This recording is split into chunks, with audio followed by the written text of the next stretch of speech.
Hi, I'm Eric and this is Northwest Adventure and Overland. Today I'd like to show you what our 4runner looks like now that we did our wheel and tire upgrade. So here we go. This here is our brand new look here. And here is our new tires. So these are Falcon Wild Peaks. They are a 255/75 R17.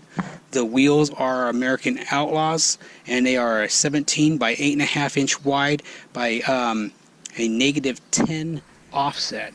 That brought them out a bit so that I didn't get any rubbing back on the inside on my upper control arms, and it also brought it out a little bit to help me reduce any rubbing on the other areas. As you can see here, I got about 3/4 of an inch clearance here from my outer fender well and about an inch off of my body mount.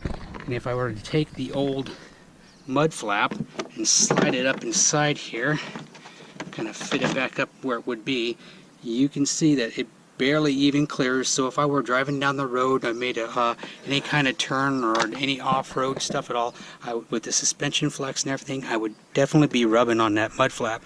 So we went ahead and just did away with that. I might possibly come in and do a little bit of trimming on that anyway, just to give me a little bit more clearance. But right now, I don't think I even need to worry about that.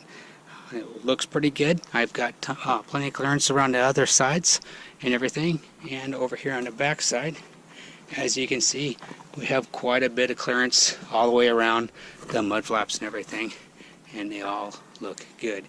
Now my lift on this is a Old Man Emu 2-inch lift. I have no spacers or anything like that, no body lift, and I felt that that was all I really needed for what I wanted to do. And I've been all over with this rig, and it's got me where I wanted to go. And hopefully with these new tires, I'll be able to get in a few other little areas that I was struggling to get into. Well, I'm Eric. This is Northwest Adventure and Overland. Please like and subscribe, and thank you for watching.